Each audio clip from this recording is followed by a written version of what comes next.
Hello আম্মু। আরে আম্মু আমি ভালো আছি, তুমি কেমন আছো সেটা বলো।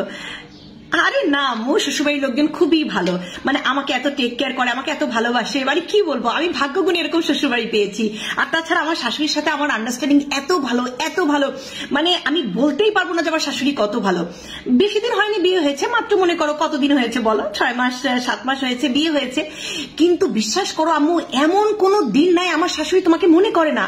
আমার নিজেরই তোমাকে প্রতিদিন মনে করার কথা মনে থাকে না, অথচ আমার শাশুড়ি কিন্তু মানে তোমার কথা প্রতিদিন মনে করবে। এই যেমন ধরো বলবে যে তোমার মা তোমাকে এটা শিখায়নি, তোমার মা তোমাকে ওটা শেখায়নি, আল্লাহ এটা করনি কেন, ওটা করনি কেন, আমি তোমার মেয়েকে শিখেছি, তুমি তোমার আম্মুর কাছ থেকে কিছুই শেখনি।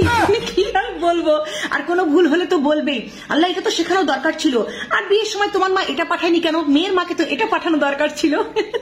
মানে সব সময় কোনো না কোনো বাহানায় সে তোমাকে মনে করবেই। মা কি বলবো, মানে এতটাই তোমাকে ভালোবাসে, এতটাই তোমার মানে কেয়ার করে। আর আমার স্বামীর কথা কি আর বলবো আম্মু, ও যে সামাজিক এবং পারিবারিক শিক্ষা আমার শাশুড়ি বড় করেছে, বিশ্বাস করো মাকে কিভাবে ভালোবাসতে হয় আমি ওর কাছে শিখেছি। আমি তো জানতামই না মাকে কিভাবে ভালোবাসতে হয়। মানে ওর কথা কি বলবো, আমার শাশুড়ি ভুল বলুক সঠিক বলুক, মানে যাই কিছু বলুক না করো, বিশ্বাস করো মা সেটাই ওর কাছে সত্যি। মানে এতটা মা পাগলা আমি জীবনে কোনোদিন ভাবিনি। আমি আমার সন্তানকে ওইভাবে বড় করব যেন মা যা বলে তাই যেন ও শোনে, আর কারো কথাই যেন না শোনে। কি আর বলবো।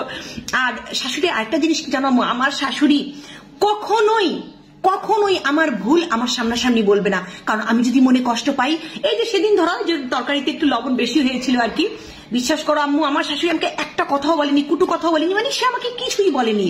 অথচ দেখো সেই খবর, মানে তরকারিতে যে লবণটা বেশি হয়েছে সেই খবরটা না আমার শ্বশুরের কানে গেছে, কাজের বুয়ার কানে গেছে, ওই মানে ওই বিদেশে যে মনে ওই বিদেশে থাকে একটা দুঃসম্পর্কের ননদ, হ্যাঁ তার স্বামীর কানে গেছে, তার 14 গোষ্ঠী জেনে মনে করো তুলুক কালান কাণ্ড বাঁধিয়ে দিয়েছে আমার শাশুড়ি।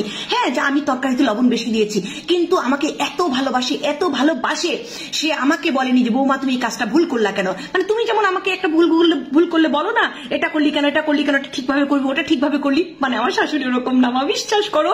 মানে সবাইকে বলে দুনিয়াদারি উচ্ছন্ন করে ফেলে দিবে, কিন্তু আমাকে কখনো বলবে না যে বৌমা তুমি এই কাজটা এরকম করলা কেন। মানে আমি যদি মনে কষ্ট পাই, মানে সরাসরি সে আমাকে কখনোই বলবে না। আর আমার এই সুখের জন্য তো তুমিই দায়ী মা, দায়ী না, মানে তোমার জন্যই আমি স্বর্গীয় সুখটা অনুভব করছি। আর তুমি কি বলেছিলে মা, 3 ননদ, ইস বিয়ে হয়ে গেছে কোনো ঝামেলা নাই, মাঝে মাঝে আসবে, তুই রাজ করবি, 3 বোনের 1 ভাই, তুই তো রাজরানী হয়ে থাকবি। হ্যাঁ মা আমি তো রাজরানীর জায়গায় রাজটা কেটে গেছে, শুধু চাকরানী হয়ে আছি আর কি।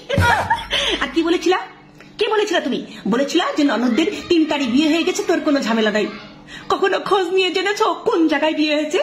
এক ননদের বিয়ে হয়েছে 5 বাড়ি পরে, আরেক ননদের বিয়ে হয়েছে 2 বাড়ি পরে, আরেক ননদ তো মনে করো যে শ্বশুর বাড়ি যায় না, সে তো মায়ের বাড়ি পড়ে থাকে, কারণ সে চাকরি করে, বাচ্চাটাকে রেখে চলে যায়। আর আমি বুয়ার মতো সারাদিন তার বাচ্চা পালি মা, বাচ্চা হওয়ার আগেই না বাচ্চা পালার ট্রেনিংটা আমার একদম হয়ে যাচ্ছে। আমি কি সুন্দর করে যে আমার বাচ্চা পালতে পারবো তুমি জীবনেও সেটা কল্পনা করতে পারবে না।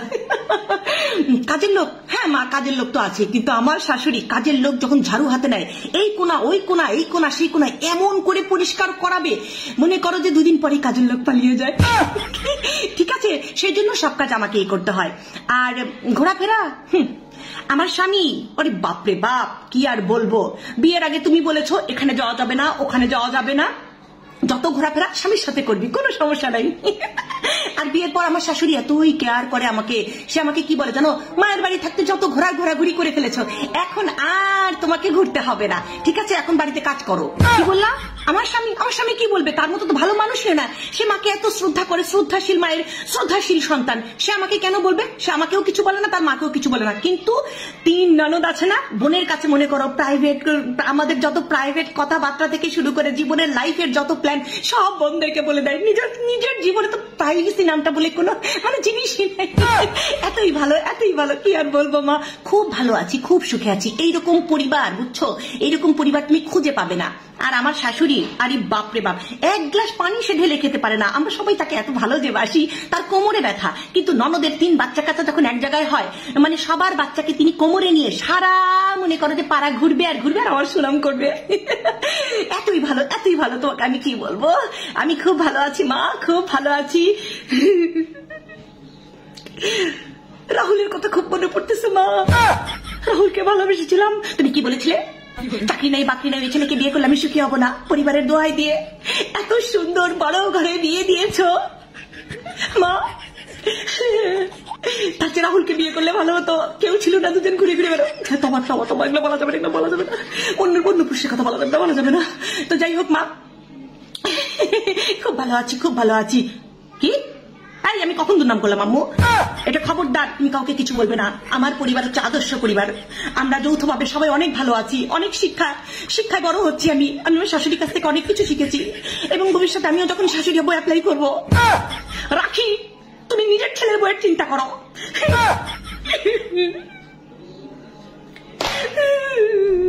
কি জন্য যে বিয়েটা করতে গেছিলাম রে, বিয়ের নামে একেবারে জীবনটা ছাড়াকাটা হয়ে গেছে।